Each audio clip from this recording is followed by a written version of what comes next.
in the end, the people finally walk away from it because I can't, like, they're not making any money. They can't get anyone to call them back. They walk away, and these same companies buy the property back and put it back on the wall. They come in and it's like the timeshare thing for free. And then the ones that they sell on it, they fly them out to Vegas or wherever. And then they do this whole other big whiz bang pow, flashy lights and slicky hair and, and say, now drop me $30,000 and you can pick anything off this wall. And I finally talked to some people on the flip side of it. And I'm talking about people are getting their lives ruined because these people are selling them this dream because Alabama, is again, a bunch of hillbillies with cheap houses, and the cheap houses are not any good. This is episode number 99 of the Short-Term Rental Success Stories podcast. Are you an investor that's looking to have your home professionally managed? Go to cohostit.com for more information. Welcome back to Short-Term Rental Success Stories. I'm your host, Julian Sage. This is a show where I talk to hosts about their journeys in starting and growing their short-term rental business. My goal is that you'll be able to walk away with practical information that'll help you become a better host and learn how to scale your business. Like any exceptional host, we all strive for 5-star reviews, so please go on over to iTunes and let us know what you enjoy, as it really helps support the show. If you haven't done so already, go on over to our Facebook group, The Host Nation, to connect with the community. Hey, what is going on, Host Nation? I'm super excited to be back again with you this week. So today I had the special honor of speaking with Brittany and Rudy Rudulph, the owners of Rudulph Rents, a Birmingham, Alabama-based long-term rental management company that has about 300 units, 11 of those now being short-term. In this episode, Brittany and Rudy share their experience having purchased a management company from their family, the reason they went from 500 long-term rentals down to 300, and how that actually helped their business really grow and start profiting more.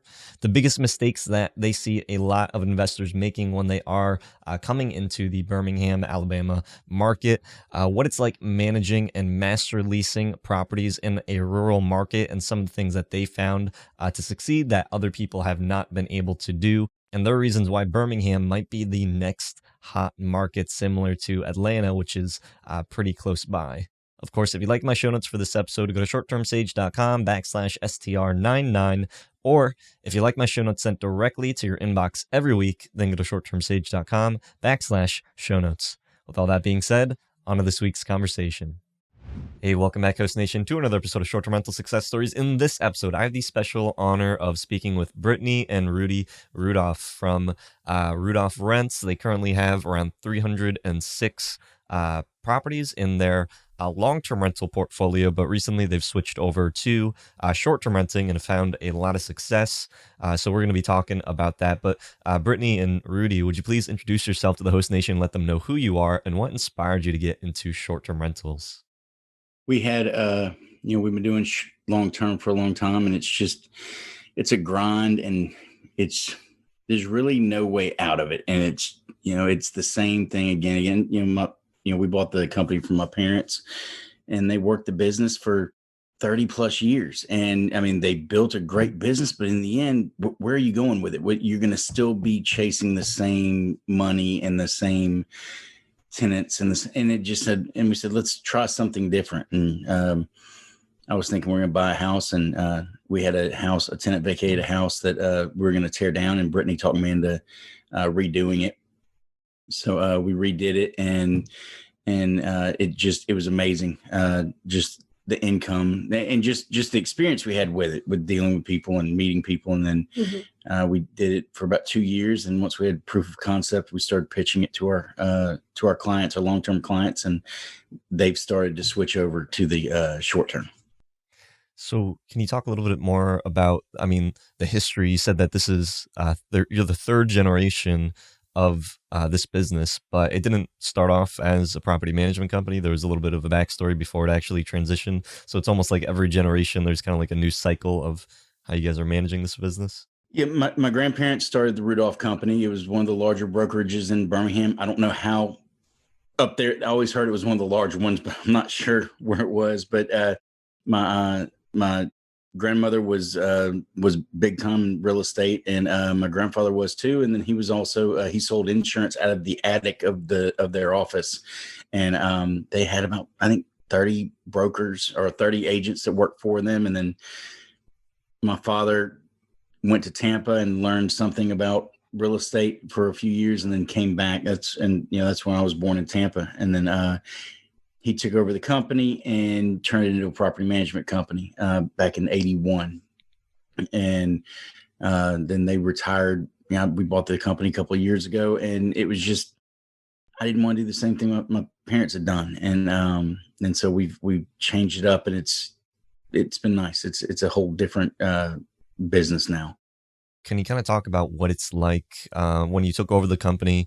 It was all just long-term rental property management. Where was the company and the portfolio at that time? And then when you took it over, how did you kind of do that transition? Well, the transition, we had about a little over 500 properties when I came on board, and it was everything possible in the long-term business. And after a few years, this was 2011, 2012, I realized that there were certain properties where I was spending a lot of time on and we weren't making any money on it. And I just went to my father, because we're starting to talk about me working to buy the company and take it over. I said, look, if I'm going to do this, I need to do it my way, which is just kind of how I've always done things. But and so over the next 3 years, I dumped almost 300 properties. It was ignorant, and it was scary, and it was probably dumb on some levels, but it allowed us to make the moves that we've made to where because we were only picking up properties that we really wanted to work with. And in the last 6 years, I've had 4 evictions. I go to court maybe once a year. It's just, we don't have those issues anymore. We cut down on our staff. We cut down on our footprint. We actually shut down our office. We're completely mobile now. Everything's online. Our head of maintenance is actually moving to Puerto Rico next month. So it's military. Yeah. So it's we've been able to change the company with the times, which you have to do. And now we're building back up the long term, but because we need to have that as in the background, because at the same time, while all this is going on, we were never really a sales company after my father took over, and Brittany developed the sales program, and now she's doing the short term. So I'm handling the sales, but we're doing 3 to 5 sales a month, every month. Sometimes more. And we're trying to sell them to our other investors that are turning them into short term rentals. Can you guys talk a little bit more about that? I mean, I think you guys are probably the first guests on the show that I can recall that have built up, a pretty sizable portfolio. What is the business like of a long-term rental property management company? And it almost seems like a really good position to be in, where you have just all these properties that are coming into you, and then you basically get to talk directly with the owners and are able to, talk to them about the short-term rental option, where you're able to make more money, they're able to make more money. So it seems there's not a lot of people doing this, which, is interesting, but, it is, I'm not sure, like, why not? Can you talk a little bit about like the numbers and what it's like managing a long-term rental portfolio versus, short-term rentals? Yeah. I've been in the business for about 10 years. And I tell a lot of newer agents, they're like, I just can't get my foot in the door. I can't talk to anybody. They want experience. They want, it's, how it is when you first start out as an agent. And I tell a lot of them, if you can, get in with a property management company, because you've got a never ending pipeline of investors. And then a lot just property managers usually never consider is your tenants. They're not going to be tenants forever. They're going to be buying. They're going to be moving. They're going to be in between properties, and they're going to need somewhere short term for a month.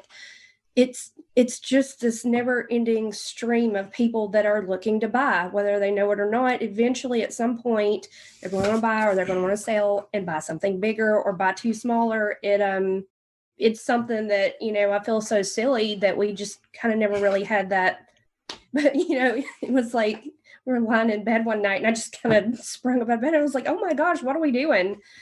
And it's just, it's been crazy trying to nurse that pipeline and talk to all these people because, you have your clients and you have your tenants, but, like you said, you've also got all these people coming in from all over the country and the world. We get calls from Israel. We probably get somebody from California or LA call us twice a week. Mm-hmm. Twice a week.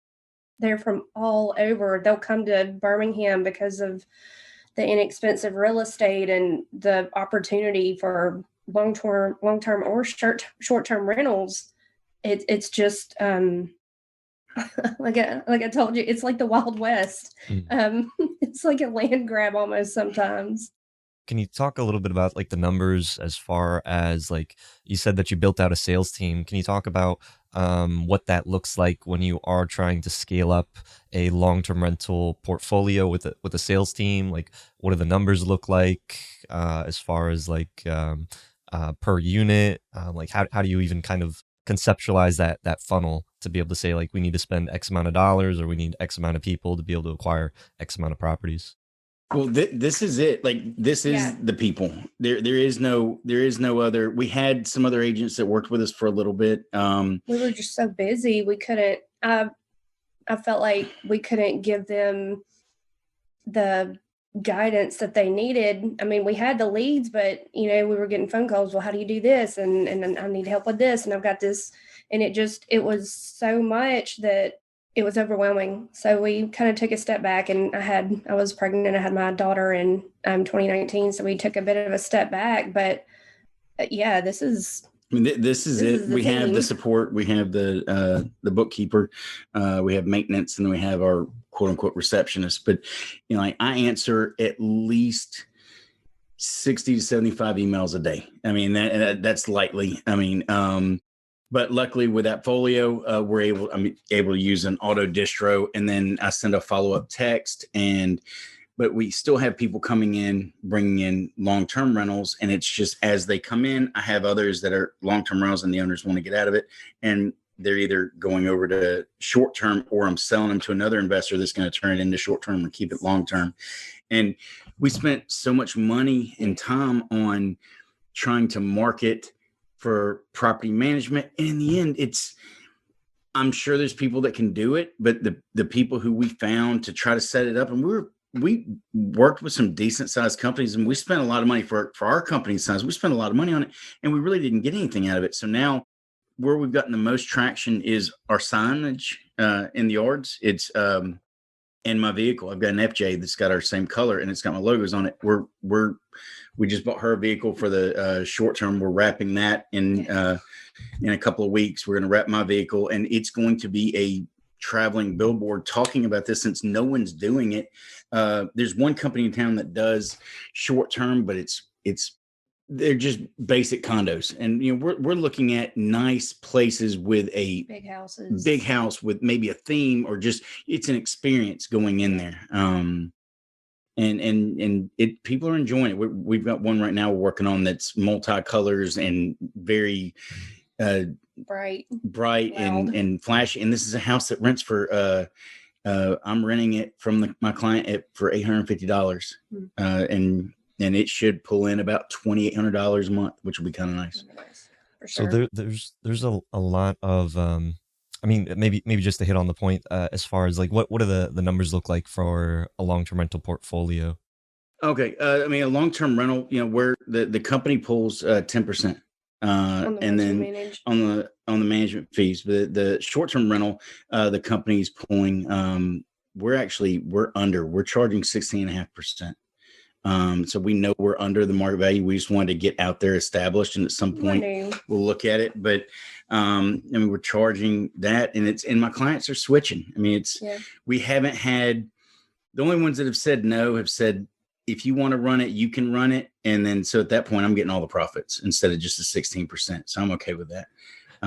Cause I furnish it and do it, but they're getting the total return is coming in about 1.5 to 2 times what they were getting for the rental. Yeah. Which has been nice. There's some months that are lower, but then the next month, it's a lot higher. It's kind of like the beach, all the spring and summer months, you're more than doubling what your long-term profits would be. Even with utilities and expenses, it doesn't matter.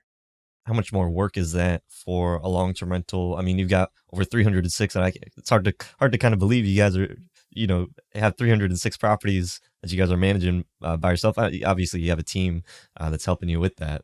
We have a really good team. But yeah, we work 12, 15-hour days some days. I always tell somebody who's trying to meet with me on a Friday, Friday is my Monday. Somebody wants to go out and have lunch and talk shop. I'm like, I don't have time to talk shop. Drinks. If you want to get in the truck and ride with me, you can come with me. Yeah. It's not that hard once the systems are in place, and we're still working on the systems. She hates the word systems, but once the systems are in place, it runs automatically, and you just tweak it on the end. That's why we bought the vehicle, and we're setting up systems now. We're moving in 3 weeks because we need a bigger place so we can have a home base. And it's, once those systems are in place, we can keep growing that. Some point soon, we're going to have to hire someone else to work with her. Because check in quality control. I'm really big on making sure they're clean and they're stocked, because nobody wants to spend $150 a night on a place and come in and there's half a roll of toilet paper and half a roll of paper towels. So I'm really hands-on in that. But for the most part, he runs the long term and I run the short term, and we just have a really good team. They're good properties, so we don't have a lot of maintenance calls. I think this year, the biggest thing we've had happen was a bird got in a house in the short-term side. Now, he deals with all kinds of craziness, but for me, a bird got in a house, which, so it's a big selling point that I tell a lot of investors when they're kind of on the fence, because some people don't get it. When you try to explain to them the concept and they're like, in Birmingham? That is so cool. And what was that like? I mean, you're for people that are, nervous about going into a market or going into a specific area where there's not many properties, there's not a whole lot of data. How did you, feel confident to move into there? And then what did those returns look like on that property? A lot of this we're making up as we go. Yeah, trial and error. I'm an infantry guy. I got out of the Army and came back and thought I had a government job, and now I'm a real estate company, and I'm doing short-term rental. Absolutely not what I thought I was going to be doing 10 years ago. I'm not going to fail. We're not going to fail. It's just keep pushing it. Like, just don't fail. You might make mistakes along the way, but in the end, you're not going to make big mistakes, and you just have to flex left and flex right and just keep going and keep pushing. And there's times it gets a little, it gets a little scary, but at the same time, if you keep going, it's just every move we've made over the last 10 years has worked.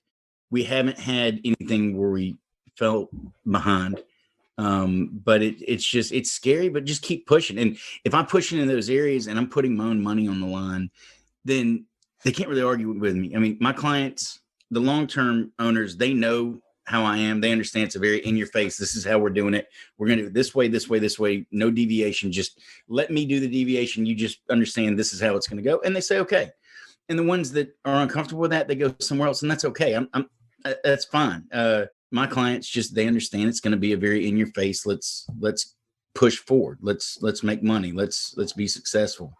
And you never want to have that conversation with a client after having them put all that money into furniture and all the things that go into it and say, well, it's not really going to work. Like, that's never a conversation I'd ever want to have with anyone. So, kind of starting out, we'll do them and say, here's what we're making. Here's what we're getting. This is what you can get too. And, like I said, some people like it and some people don't get it, but having those physical numbers and never saying, well, I'll do it for you and we can just see, because nobody ever likes to bet on maybe. There are risk takers, but when you're talking about your money, nobody bets on maybe. Right. So you guys took a maybe taking that property up in that particular area. Can you talk about as far as like when you've got that property listed, what do the numbers look like? What does it look like now? How long has it been operating? It's been operating since October. It's pulling $2,200 to $2,400 a month. And our overhead is $1,250. $1,250 a month net profit. $1,250 a month is my overhead. The That's rent and expenses, utilities. rent, utilities. Rent and utilities, Yeah. and it All brings that in double. Yeah. Mhm. Okay. Yeah. Wow. And nobody was in that.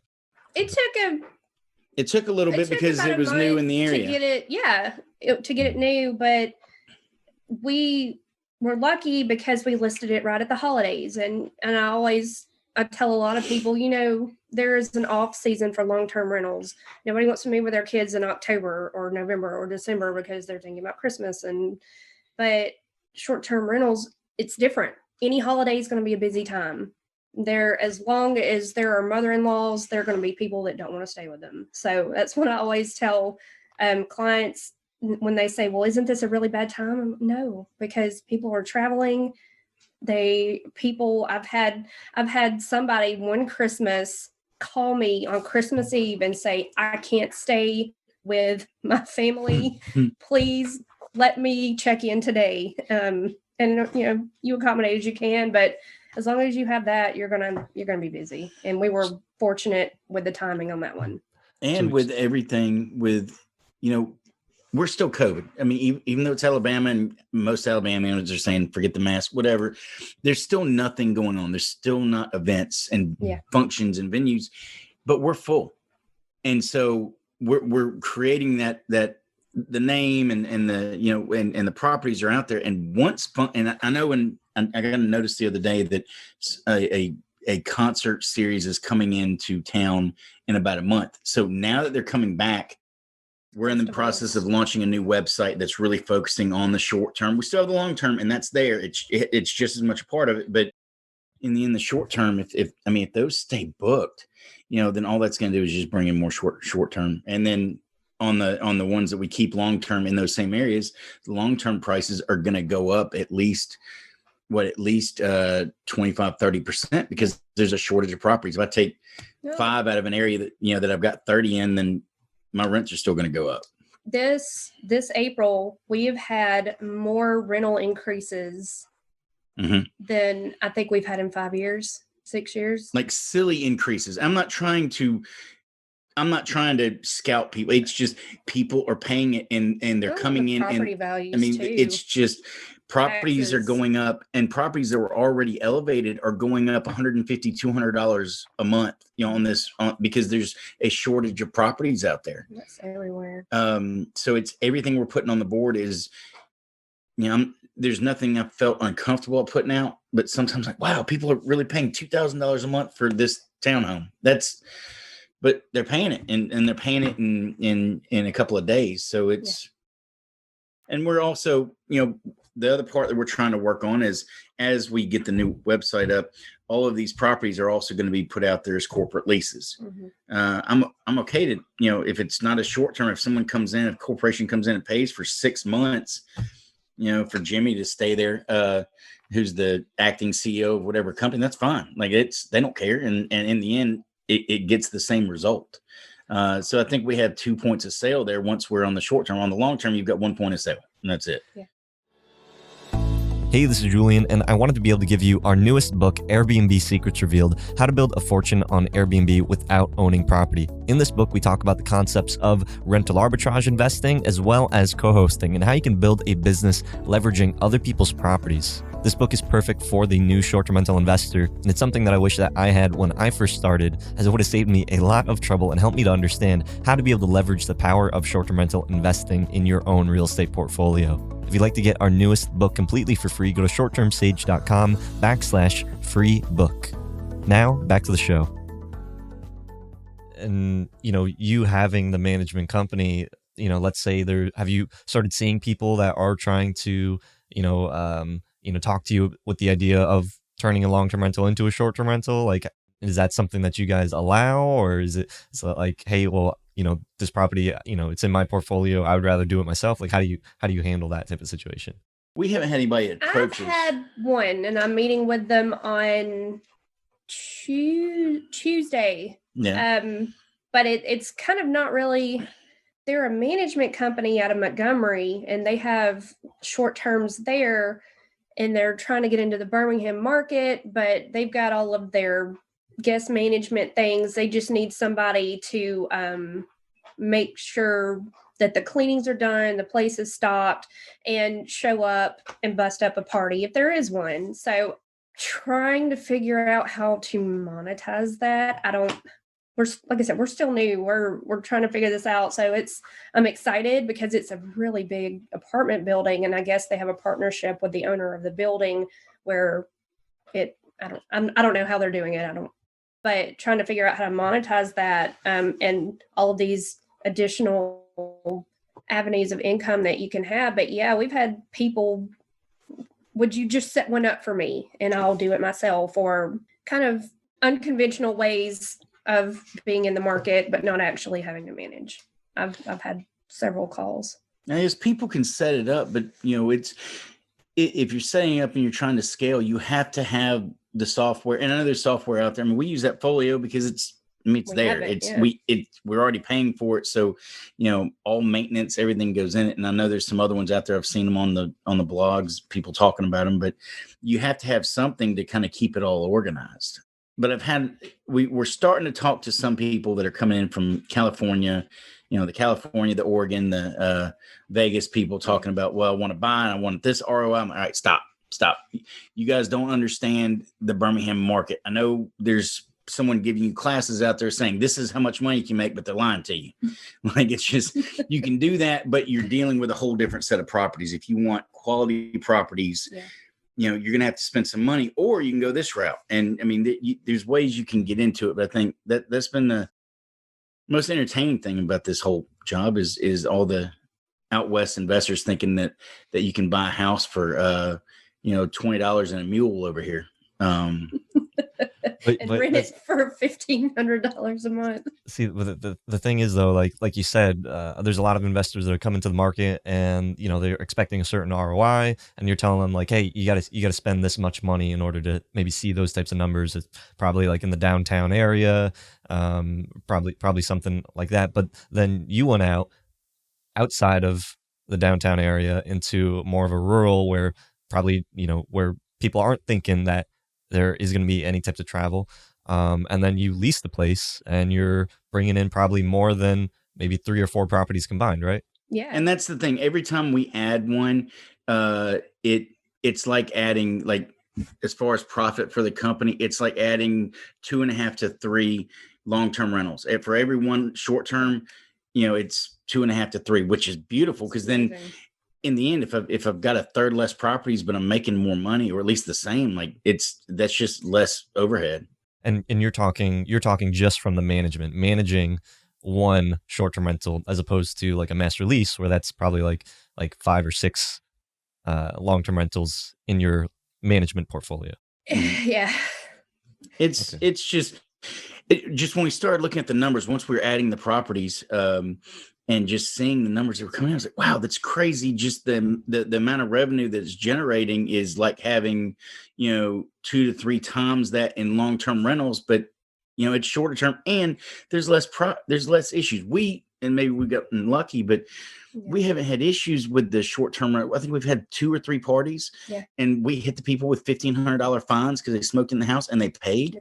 And so we got the place clean. But that's all we've had. We had one party I rolled up to, and I was nice, and I was clearly outnumbered about 40-1 at the front door. But I was like, guys, you can't have a party. Just let's move along. And I had to call the police, but in the end, it was fine. And we haven't had those issues. And I know there's horror stories out there, but we've got one right now where someone's smoking in one of the lofts that we manage, and we're gonna have to do something on that because stuff happens there. But long-term rentals, we try to lock things down, but you still have people tear up houses. I had 3 move-outs this past week, and they weren't destroyed. There weren't holes punched in them, but they're just filthy. It's just, and we're gonna have the house it's gonna be $7,000-8,000 to replace the carpet and to paint the whole house. And I really can't charge the tenant for much other than cleaning, which is a couple $100 because of the way they look at normal wear and tear. So, but the short-term rentals, they don't stay there. They don't tear up the house. They go to whatever event they're going to. They get drunk, they have a good time, whatever. They come back and they go to sleep, and they get up the next morning and get on a plane. So, what type of travelers are coming to that Birmingham market, and as opposed to maybe that outside more rural area also? Is it two different types of guests, or what's kind of the market down there? We have the professional that likes to stay in the lofts or a lot of our downtown places. They're the parents of the college students that are going to UAB or one of the colleges in Birmingham, or we get cancer patients that come and stay because, again, I tell a lot of our investors, you've got Mobile, Huntsville, Montgomery, and Birmingham, and that's just what you have here. And if you get sick anywhere else, more often than not, you're gonna have to come to Birmingham. You're gonna have to get treatment. Weddings, we get a lot of weddings for our more kind of, it's not really rural, but it's more residential. We get families because they don't want to be in the city.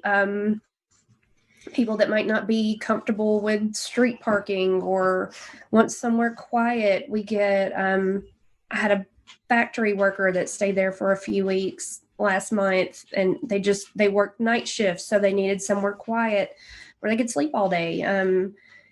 But mostly it's families and people with special kind of requirements, but there are enough of those guests that there's a need for that, because you don't want to have your 3-month-old asleep in a downtown hotel and 4 police cars and a fire truck come by, and then you're up till 5:30 watching Little Baby Bum on YouTube. And to be clear, just Birmingham's the largest city in Alabama, but that's not saying much. I mean, it's really, it still only takes you about 10, 15 minutes to get across Birmingham.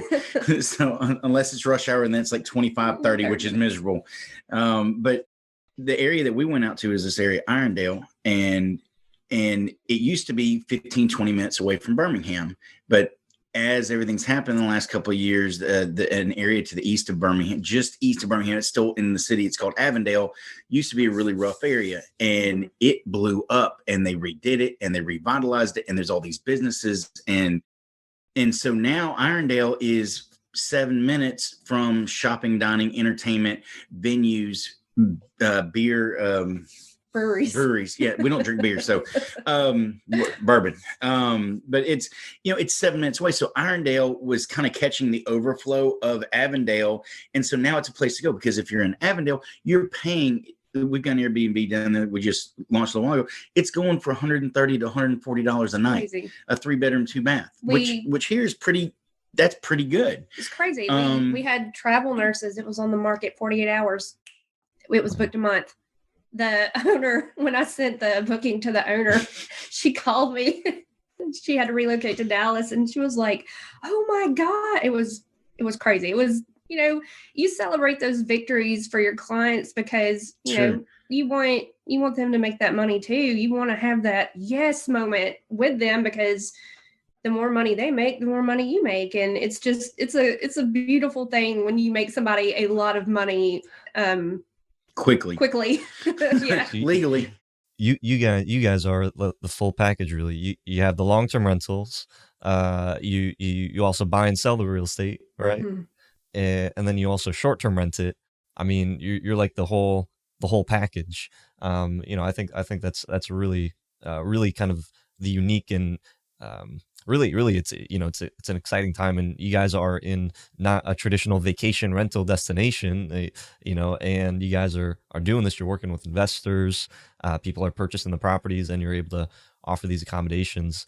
I think that's really unique. I want to hit on because there's a lot of long-term rentals in long-term rental management companies, and you purchased your company from your family, but can you maybe talk a little bit about, I don't know if you have some good numbers or some good experience for maybe someone that's interested in acquiring another long-term rental portfolio and then incorporating that into their their real estate toolbox. Maybe they want to do the same thing. Maybe they want a long-term rent, short-term rent, buy and sell, and be that whole package.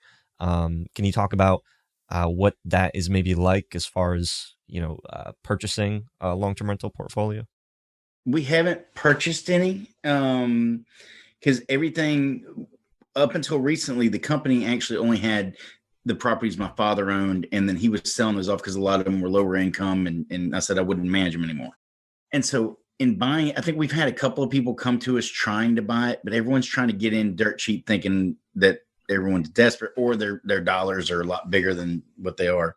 I think if somebody's getting into it, if you have the money to go buy it, I mean, go out there, look around, see, where there's some groupings of properties, and just go after them, knock on doors or make phone calls. I know there's a lot of Facebook groups where they're selling portfolios, especially in Birmingham. Saw that one last night for 15 properties in Birmingham, and I started to message. I don't know if I want to take on that project.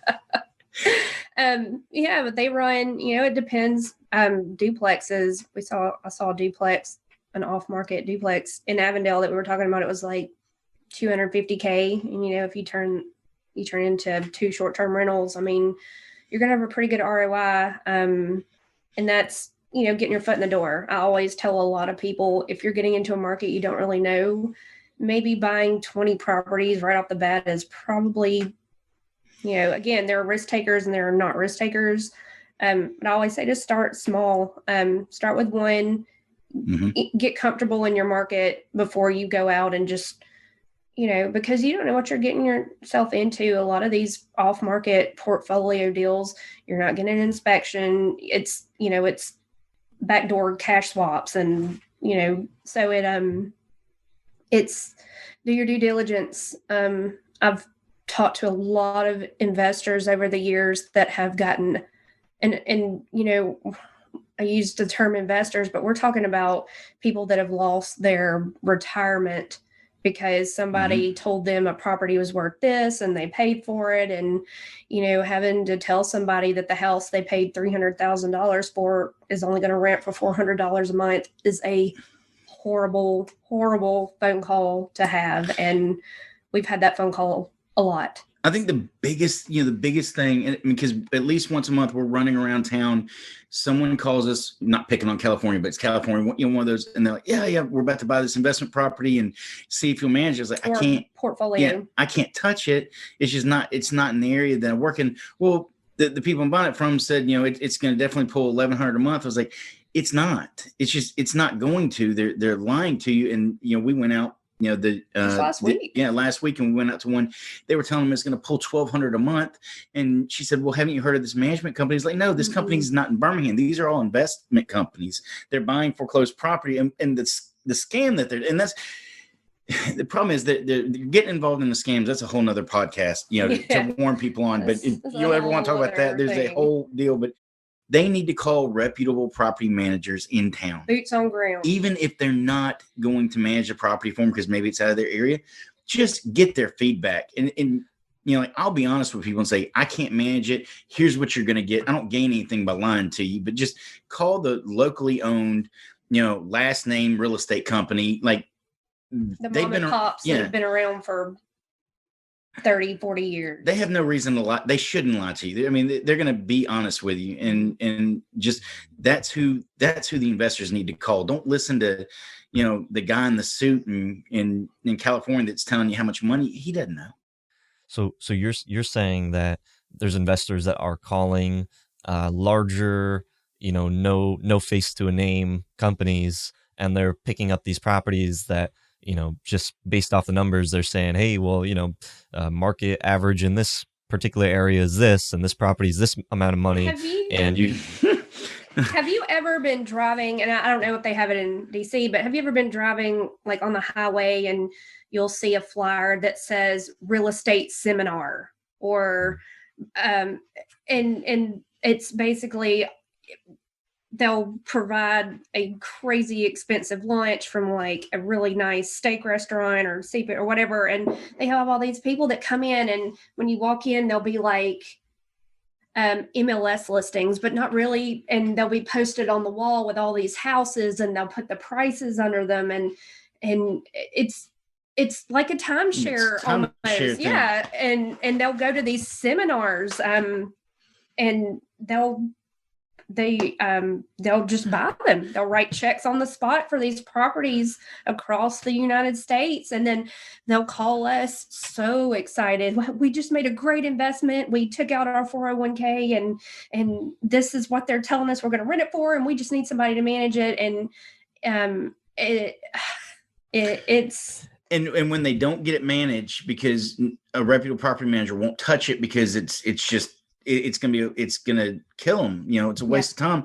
In the end, the people finally walk away from it because they just, they're not making any money. They can't get anyone to call them back. They walk away, and these same companies buy the property back and put it back on the wall.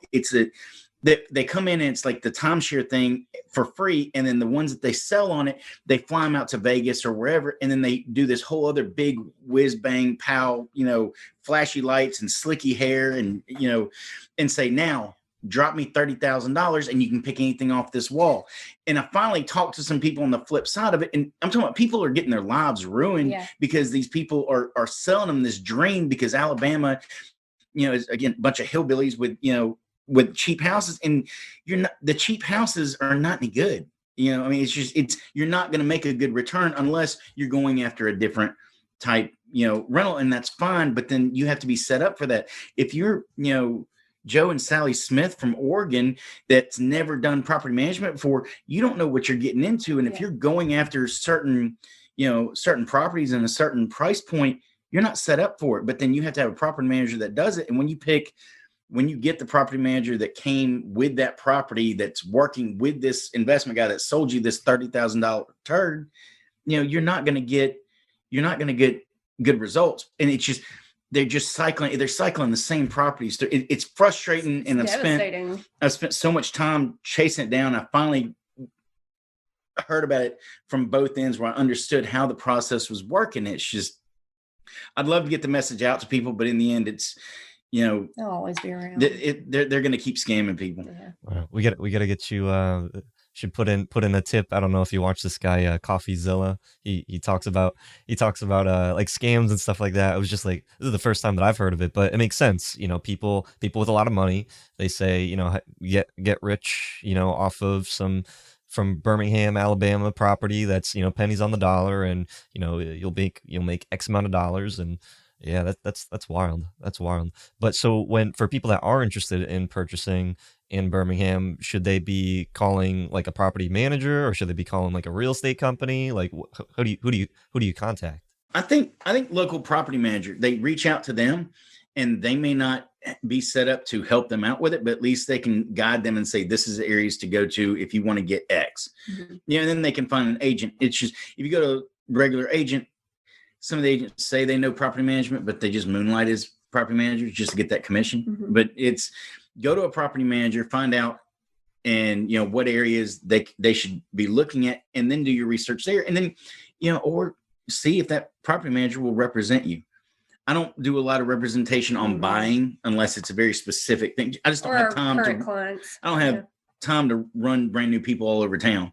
But we do it, or we refer it out to somebody, but I'll still work with them saying, this is where you need to go, and I can help you out with that. That's usually what we do. Is if it's someone new that's coming in, we'll sit with them, talk to them, get them set up. And then I have agents that I'll send them over to, let the agent deal with that, and we'll deal with the referral fee over there. But then they can handle all that, and then they bring the property in. It's good to go. Yeah. I'll usually run over and look at it while they're in the process and just check on it and make sure it's a good property. Can you talk about some of the numbers in Birmingham? Like what for a typical investor that is interested, can you talk about what a property would look like as far as the numbers, and then also from let's say a master lease perspective, because you're also doing that, and then from just a management perspective, can you kind of break down like what all of those numbers would look like for the three different types? So for an investment property kind of base model, I think we always advise to kind of start with a 3-2. They're just in more demand. They just are, whether it's short term or long term. It's a lot of people have kids or traveling with kids, so the 3-2s, and depending on We're at what, 180 to 240, somewhere in there is going to get you kind of a base. Mhm. If you want to go a little nicer, then your returns are going to be better. But with the bigger the house you have, if it's a short term, you're gonna have More to furnish. $6,000, $7,000 in furnishing it. Plus, So you have plus any repairs that need to be done to get it up and running. But it's I'm usually telling people they need to, whether it's short term or long term, they need to expect to be spending at least 180 to about 240 on the low side. You're going to get something on the outside of town, something in an emerging market. And a lot of people don't want that. They want the cookie cutter neighborhood and then I'm like, all right, well, you're going to spend, 260, 280, 300. But you're not going to get you're not going to get the return on your long-term rental, because that, $280,000 property is not going to rent for anywhere close to $2,800 a month. It's probably going to rent for about 21, 22. So, and then in those cookie cutter neighborhoods, you can't usually put short term. So that's what I was talking to my client about last night was, he got real excited when I was talking to him. He does investments, but he keeps on buying them outside of town. And I said, well, let's, next time you want to look at it, let's look at doing this. Cause it's the first time we've talked about the short term. He got all excited about it. He said, that's just insane that's happening. Man, it's there.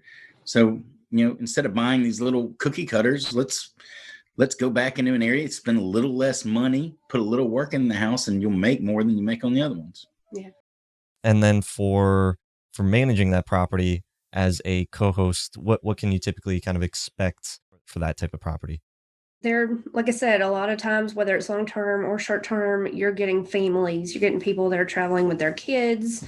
So, but you're asking about the return for the company, for the management. Oh, I'm sorry. It's most of our properties, because they're somewhat similar. They're pulling anywhere from 18 to 27 up, 26, 27 a month. So the company pulls 16.5% on those.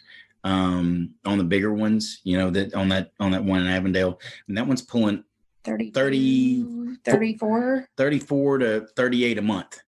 And so it depends on your setup, and we know our management fees are low. We could be at 20, 22, sure, 24, but when we started, we didn't know there was a fee from Airbnb. We weren't really paying attention. And then when we saw the 3% from Airbnb, we lowered our fee to kind of offset that. And then as it gets established, we'll, adjust. It goes up, but we have it set up with, with our company where we get paid monthly whenever it comes in, and we get our management fees cut out of it, before we pay the owners. So, right now it sounds like you guys are doing really well. You got a really good thing going. What's your plan with like that 306 properties? Like, are you like, you see the really good returns for master leasing, you're seeing good returns for the short-term rentals. How do you know now, like, what you should be focusing on? Are you going to try to reduce that size and focus more on the short term? Are you going to keep on the long term? Like, what's kind of the strategy there? We've got a staff member who's finishing up real estate school. She's been with us about 5 years now. Yeah. So she's always been the gatekeeper to get to me. So she knows how it works. And I'm training her to end up taking over the long term. So I can focus on the short term, because it can grow so much faster than the long term. But the long term keeps the lights on now, for sure. We have 12 short term and 300 plus long term. So that is the reason we can do what we do with the short term, because that keeps the lights on while we're investing our own money and, trying to figure out a way to scale. So, but the long-term runs itself. There's only a couple of things along the way. And so once it's set up, it's pretty easy to keep running, but we're going to get her trained up to where she can run the property management. We're bringing someone in to kind of take over her job. And then we're bringing someone in to help Brittany. And then it's going to be nice because at that point I'm going to be running around behind the scenes doing all the grunt work on all the short term. I can't wait.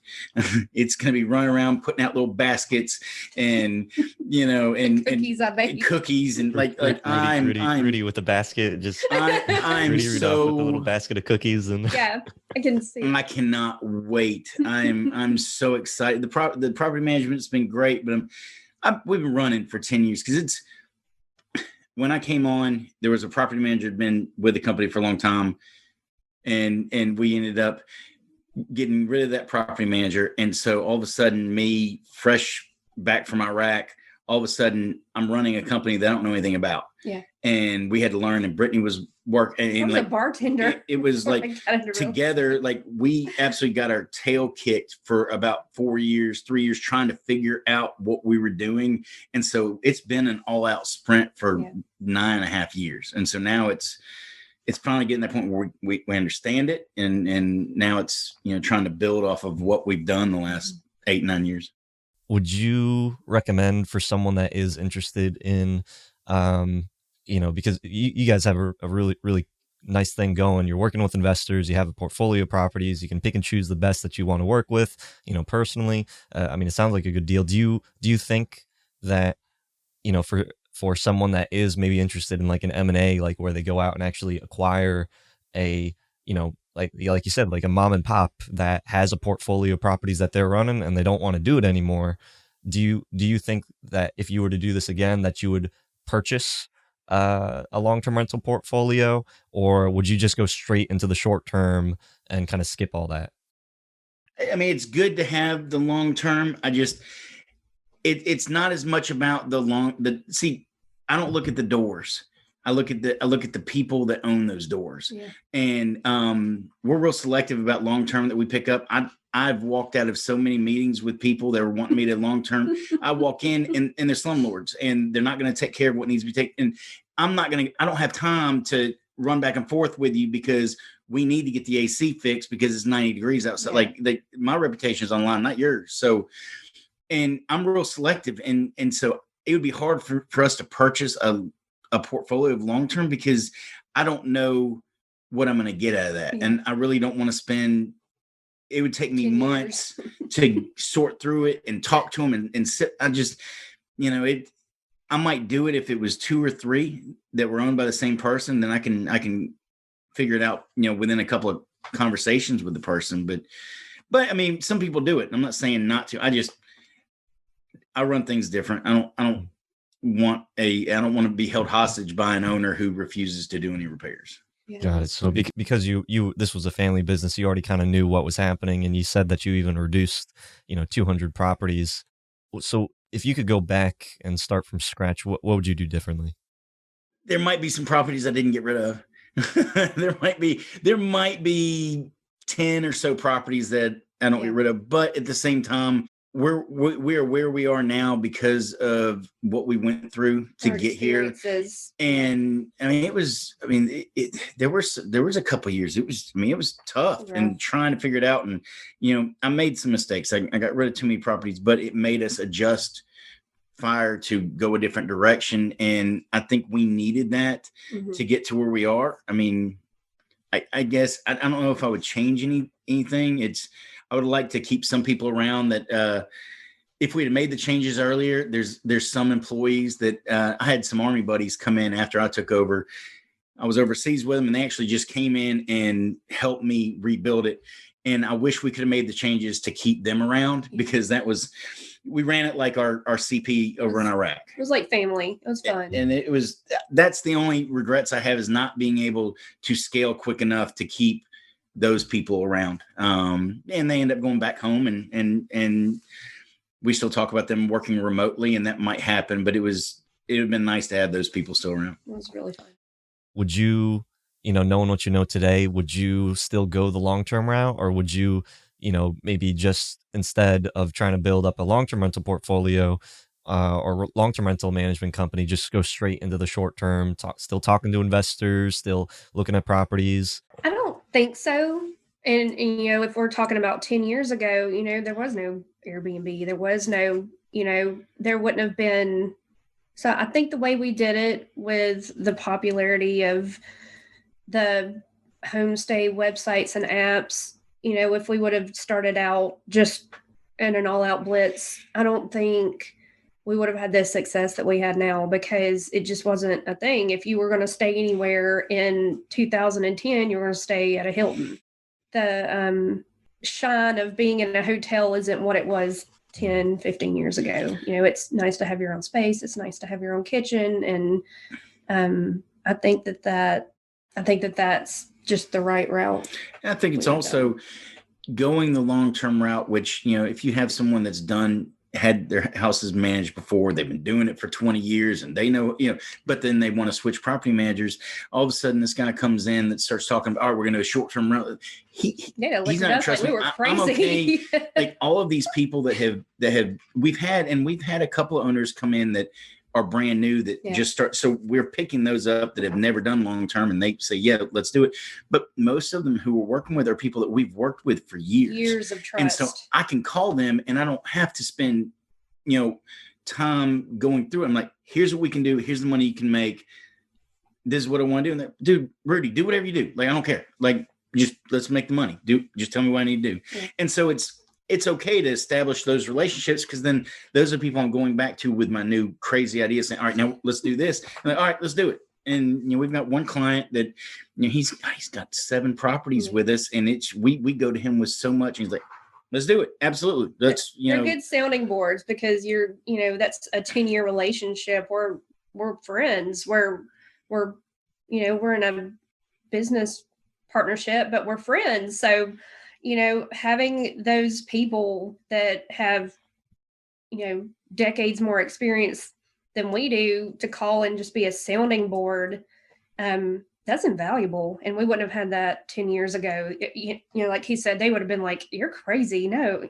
And just having those people is just really made it what it is. Yeah, I would still keep on bringing them on, because a lot of the people, and some of them haven't even switched over yet, but they've been the ones that I've worked the pitch on. Just like, this is kind of how I want to say it. I'm not a sales pitch person, but I want to make sure I'm hitting the points and it's made pretty clear. So it's nice having those people to go to. And again, we have 0 mega investors. We have 0 big time dollar Park Avenue, investors. All of our investors are Joe and Sally Smith. It's just, but we did well for them. And so they added another one, because where we went to 500 plus properties was because when the market crashed, people were going to lose their homes, and they brought them to my father, who put them on the market. But that's where they all came from. Yeah. And then they would sell them at some point. And then, but a lot of the people that, I think we probably got about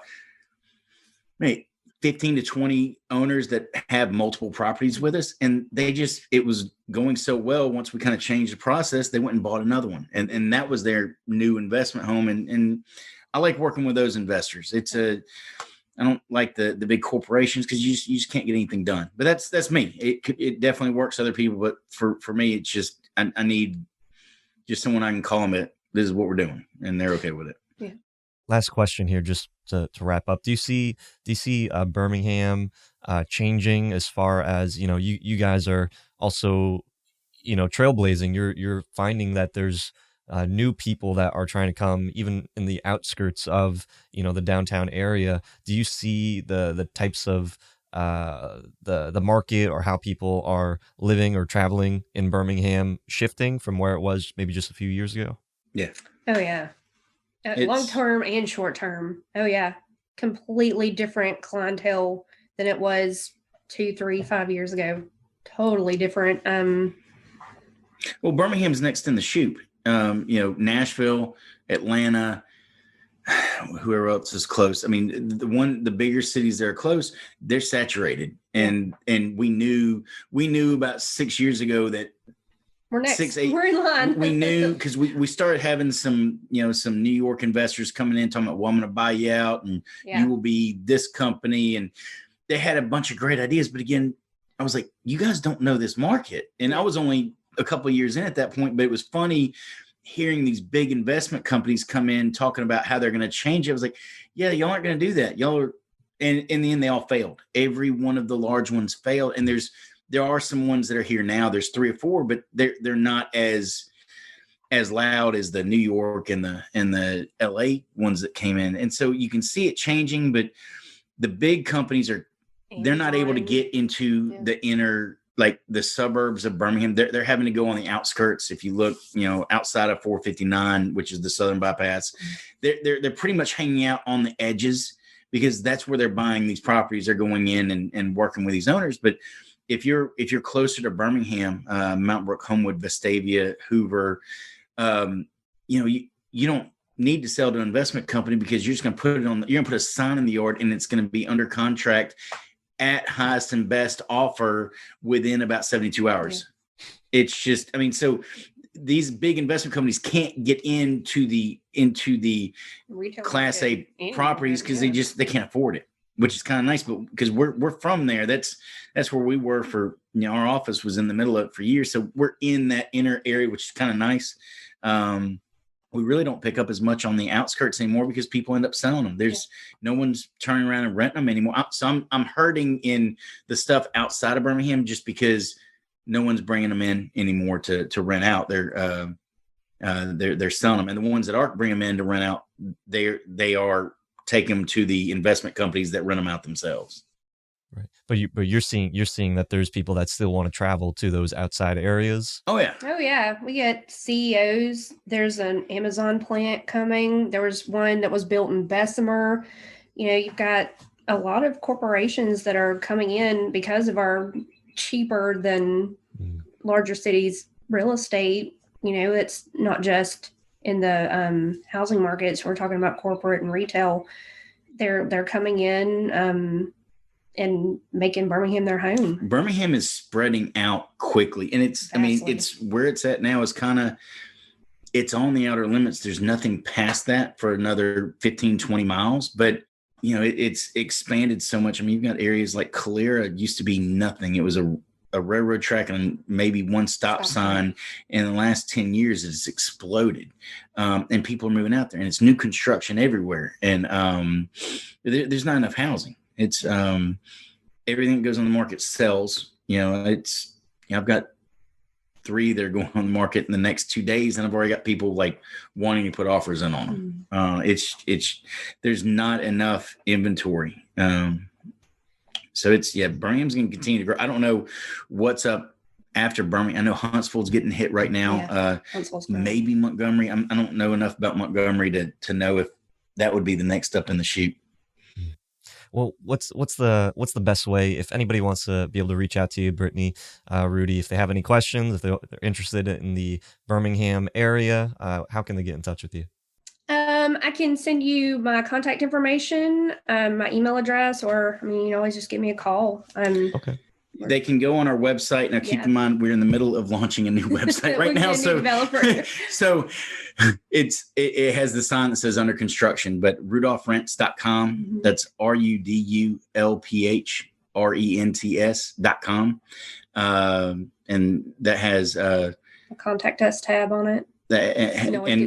You go to contact us, and it comes to my email. One thing, we had to change it over. We no longer have a live phone for the office, because again, it was so nonstop. So everything's automated. But if somebody's like, "Hey, can somebody please call me?"